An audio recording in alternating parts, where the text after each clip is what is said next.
Hello friends, my name is Ashwani Kumar and I welcome you all to my YouTube channel Learn with Ashwani।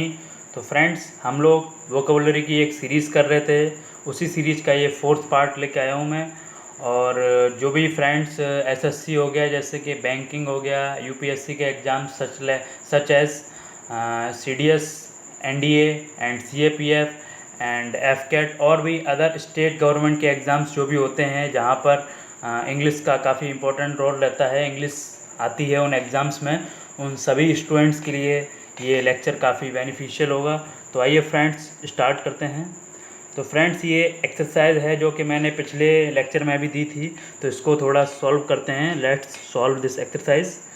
तो ये जैसे कि पहला sentence दिया है, a dash used car dealer who knew how to make the best possible deal. तो friends, जैसे कि पिछले लेक्चर मैंने बताया था श्रूड का मैंने मतलब बताया था। श्रूड मतलब मैंने बताया था जो व्यक्ति, जो पर्सन काफ़ी चालाक हो, होशियार हो और सिंसियर हो, ठीक है, जो हर चीज़ को अच्छे से जानता हो। कनिंग बेसिकली हम यूज़ कर सकते हैं, चालाक हो, चतुर हो, ऐसे व्यक्ति के लिए हम लोग श्रूड का यूज़ करते हैं। तो जैसे कि ये बोला है यूज्ड कार डीलर, ये डीलर की बात हो रही है। यूज्ड कार डीलर मतलब ऐसा डीलर जो कि सेकंड हैंड कार बेचता है, उसके बारे में बात हो रही है। Who knew how to make the best possible deal. तो ऐसा डीलर जो कि मतलब अच्छे से जानता है कि कैसे बेस्ट पॉसिबल डील, कैसे मतलब कोई बेस्ट पॉसिबल डील को स्ट्राइक किया जाए, कैसे उस डील को मतलब स्ट्राइक किया जाए, कैसे वो डील पूरी की जाए। तो इम्बेसाइल का मतलब मैं वैसे आगे बताऊंगा। इम्बेसाइल का मतलब होता है मूर्ख, फूल के, इडियट के लिए बोलते हैं। श्रीव्ड होता है समझदार, चालाक, चतुर।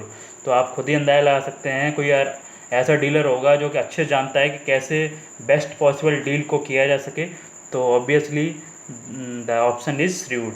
वो श्रीव्ड पर्सन ही होगा जो कि समझदार और चालाक पर्सन होगा, जो कि जानेगा कि अच्छे से कैसे डील की जाए। मूर्ख तो बिल्कुल नहीं हो सकता। आइए चलते हैं नेक्स्ट एक्सरसाइज के नेक्स्ट सेंटेंस पर।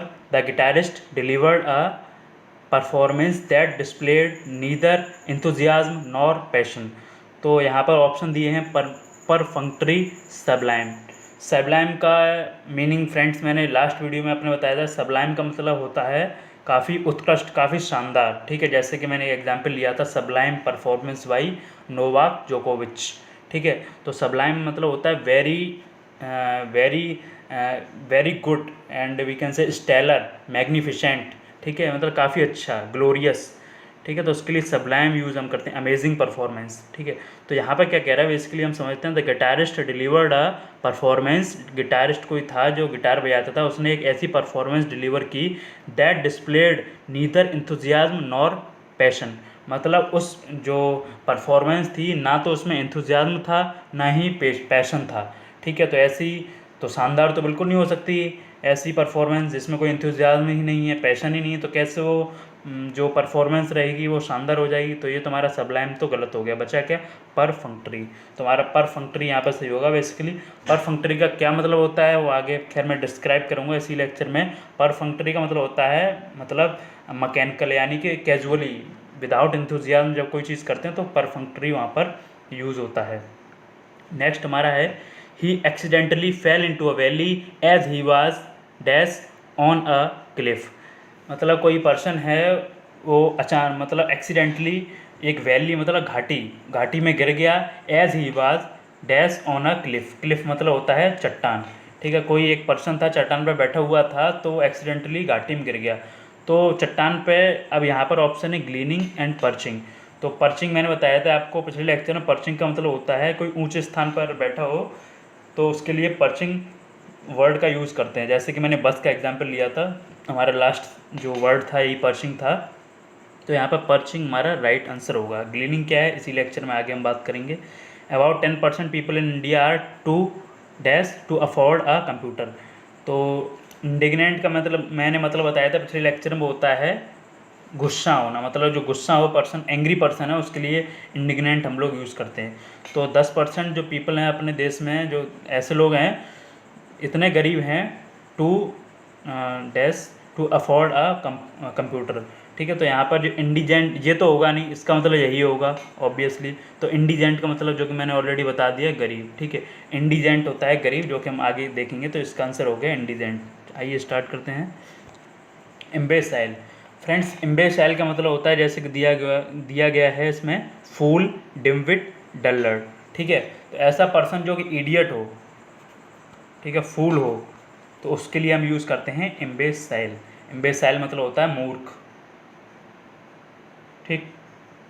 तो यहाँ पे एक तो फूल तो सबको पता है, आप ये 2 वर्ड और याद रखिए। डल्लर, डल्लर मतलब होता है मूर्ख, और डिमविट, ठीक है, विट, डिम विट, डिम मतलब ऐसे कि आप देखते हैं लाइट डिम हो जाती है, मतलब कम, मंद। और विट मतलब होता है बुद्धि, तो मंद बुद्धि इसको बोलते हैं, डिम विट को। तो वही मूर्ख हो गया ऑब्वियसली। तो इम्बेसाइल, डल्लर, ये दोनों का मतलब होता है डिम विट या फूल, इडियट। तो ये एग्जाम्पल है।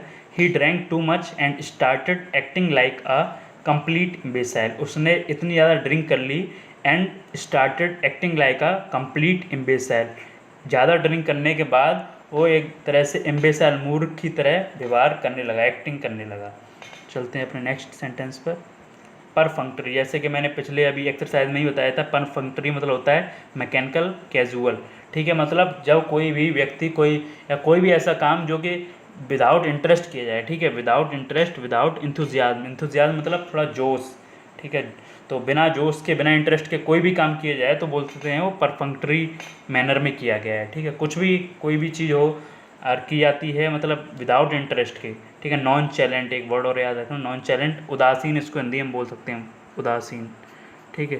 तो इन सब उदासीन ये हो गया। तो इन सब के लिए केवल एक वर्ड यूज़ किया जा सकता है, नॉन चैलेंट, मैकेनिकल, परफंक्टरी, उदासीन के लिए, ठीक है, यानी कि विदाउट इंथुजियाज्म एंड इंटरेस्ट। तो ये जैसे मैंने कि एग्जाम्पल लिया हुआ है यहाँ पर, the violinist delivered a perfunctory performance that displayed none of the passion and warmth he was once known for। जो वायलिनिस्ट था, यानी जो वायलिन बजाता है, गिटार बजाने वाले, गिटारिस्ट, वायलिन वाले को बोलते हैं वायलिनिस्ट, ठीक है। डिलीवर्ड अ परफंक्टरी परफॉर्मेंस, एक मतलब उदासीन परफॉर्मेंस उसने दी, ठीक है। That displayed none of the passion, ठीक है, none of the passion and warm, warm मतलब होता है गर्म जोशी, ठीक है। ऐसे कई कई बार ऐसे आप लोगों ने देखा होगा कि 2 देशों के प्रधानमंत्री आपस में गर्मजोशी के साथ मिले, तो वहाँ पर वार्मथ का यूज़ किया जा सकता है, ठीक है, warmth. They met with enthusiasm and warmth, ठीक है, गर्मजोशी के साथ उन्होंने हाथ मिलाया। He was once known for, ठीक है, जिसके लिए वो एक बार जाना जाता था। तो परफंक्टरी का मतलब आपको क्लियर हो गया होगा, इसका मतलब होता है उदासीन, विदाउट इंटरेस्ट एंड इंथुजियाज्म। ग्लीन, जैसे कि आप डायग्राम से देख सकते हैं, ग्लीन का मतलब होता है कोई इन्फॉर्मेशन या कोई भी चीज़ को चुन चुन के इकट्ठा करना, ठीक है।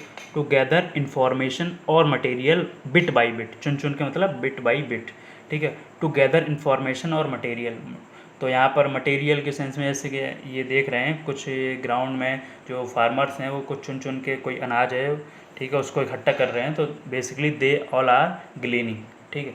तो एग्जाम्पल ये देखते हैं, पीपल स्पेंट आवर्स ग्लीनिंग इन अ व्हीट फील्ड, ठीक है, जो लोग थे उन्होंने घंटों स्पेंड किए ग्लीनिंग इन अ व्हीट फील्ड। ऐसे इन्हीं लोग के लिए हम बात करें तो इन लोगों ने घंटों स्पेंड किए ग्लीनिंग इन अ व्हीट फील्ड, मतलब जो अनाज होगा ज़मीन पर फैला हुआ होगा उसको चुन चुन कर इकट्ठा करने के लिए घंटों स्पेंड किए, ठीक है। और ये एक एग्जाम्पल देखते हैं, the data have been gleaned from various sources, तो data have been gleaned from various sources, तो ग्लीन मतलब चुन चुन कर इकट्ठा किया गया, फ्रॉम वेरियस सोर्सेज मतलब कई अलग अलग सोर्सेज से जो डेटा है वो चुन चुन कर इकट्ठा किया गया है। तो ग्लीन मतलब बेसिकली प्रोसेस होता है चुन चुन कर किसी चीज़ को इकट्ठा करना। इंडिजेंट, इंडिजेंट जैसे कि मैंने जो एक्सरसाइज थी उसमें भी ये वर्ड आया था, इंडिजेंट का मतलब होता है, मैंने बताया था, गरीब, ठीक है। पुअर, और उसके अलावा और जो आगे हैं जो वर्ड इंपॉर्टेंट वो भी देख लीजिए। इम्पावरिस्ट, इम्पावरिस्ट का मतलब भी होता है इंडिजेंट मतलब पुअर, गरीब व्यक्तियों के लिए जो होते हैं उनके लिए इम्पावरिस्ट का भी यूज़ करते हैं, पेनीलेस का भी यूज़ करते हैं, मतलब पेनीलेस, पेनी मतलब होता है पैसा, पेनीलेस मतलब पैसा रहित, जिसका पैसा ना हो तो ऑब्वियसली वो पुअर हो जाएगा, ठीक है। पॉपर, पॉपर और इम्पावरिस्ट, ये आप याद रखिए, ये वर्ड काफ़ी इंपॉर्टेंट हैं तीनों। इंडिजेंट हो गया, पॉपर हो गया, इम्पावरिस्ट हो गया, ठीक है। ये पूछे भी गए हैं, इंडिजेंट पूछा गया है प्रीवियस ईयर, ठीक है, एग्ज़ाम्स में। तो याद रखिए, जैसा कि डायग्राम से आप देख सकते हैं, ये गरीबों के लिए मतलब जो पुअर पीपल होते हैं उनके लिए मतलब ये वर्ड्स यूज़ होते हैं, ठीक है। In India free legal aid is provided to the indigent people of the country. तो अपने भारत में, देश में क्या है, फ्री लीगल एड मतलब फ्री में लीगल एड मतलब कानूनी सहायता है जो फ्री में प्रोवाइड की जाती है टू द इंडिजेंट पीपल, ठीक है। जो गरीब लोग होते हैं जो कि अफोर्ड नहीं कर सकते हैं वकीलों को, जैसा कि आप लोग जानते होंगे वकीलों की फ़ीस इतनी हाई रहती है, तो ऐसे लोग जो गरीब लोग हैं वो कैसे अफोर्ड कर पाएंगे, ठीक है। तो उनके लिए फ्री लीगल एड की जो है सुविधा वो प्रोवाइड की गई है इंडियन गवर्नमेंट के द्वारा, ठीक है। तो आइए चलते हैं नेक्स्ट।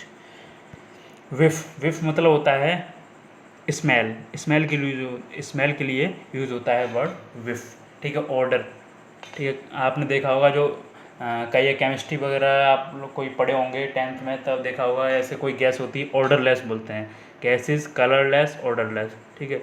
ODORLESS, ODOUR कर लीजिए, ODOR कर लीजिए, दोनों सही है। ऑर्डरलेस, ठीक है। ऑर्डरलेस मतलब होता है गंध या फिर जो स्मेल है उसके रहित, ठीक है, गंध रहित इसको बोलते हैं हिंदी में। तो विफ का मतलब होता है बेसिकली महक, स्मेल के लिए बोलते हैं। तो एग्जांपल देखते हैं, I got a whiff of delicious meal when I entered my home. I got a whiff मतलब होता है स्मेल ऑफ डिलीशियस मील, ठीक है। जो डिलीशियस मील, जब मैंने घर में एंट्री ली तो मैंने जो घर में डिलीशियस मील, काफ़ी मतलब स्वादिष्ट खाना कुछ बनना था, उसकी महक मतलब मेरे तक आई, तो आई गॉट अ विफ मतलब स्मेल। नेक्स्ट हमारा वर्ड है फ्लूक। फ्लूक मतलब होता है फ्रेंड्स, जैसे कि एग्जांपल पहले देखते हैं, सिंस आई डिडंट स्टडी और attend class on a regular basis it was simply a fluke that I passed the exam. इसमें एग्जांपल में जैसे कह रहा है कि आई डिडंट स्टडी, ना तो मैंने स्टडी पढ़ाई की, ना ही मैंने रेगुलर बेसिस पे क्लास अटेंड की, फिर भी आई पास द एग्ज़ाम, ठीक है, तो भी फिर भी मैं एग्ज़ाम पास कर लिया। It was simply a fluke.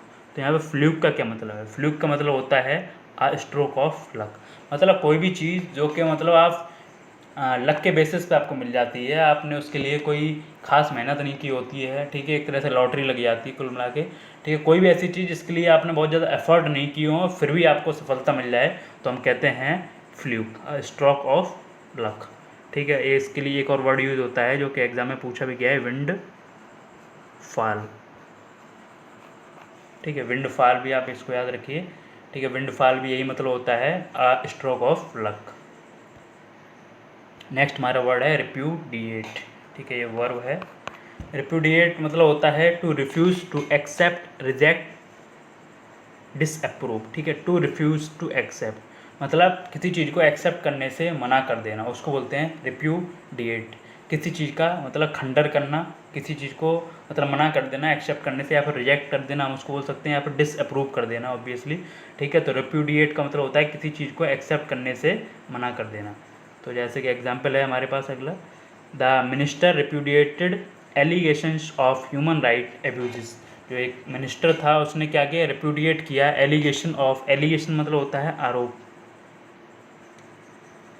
जो आरोप सिद्ध नहीं होते हैं मतलब, ठीक है, जिन पे जो कि मतलब केवल आरोप होते हैं और उनके मतलब the allegations which are not backed by any evidence, मतलब उनके पीछे कोई एविडेंस नहीं होता है, बस आपने कह दिया और आरोप लग गया, ठीक है, आप प्रूफ नहीं कर पाए हो अभी तक किसी चीज़ को, ठीक है। तो उसके लिए एलिगेशंस का मतलब यूज़ करते हैं हम लोग।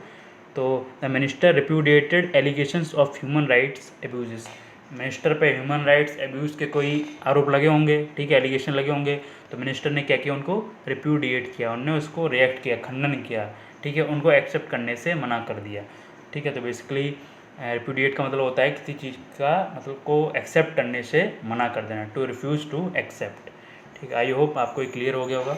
तो फ्रेंड्स ये हमारा आज का लास्ट वर्ड था इस सीरीज़ में, और आगे वीडियो आते रहेंगे। आई होप आपको लेक्चर पसंद आया होगा। अगर आपको पसंद आया तो इसको चैनल को सब्सक्राइब करिए, लाइक करिए, और कोई आपके डाउट हैं तो कमेंट बॉक्स में ज़रूर बताइए। Okay friends, take care, bye bye.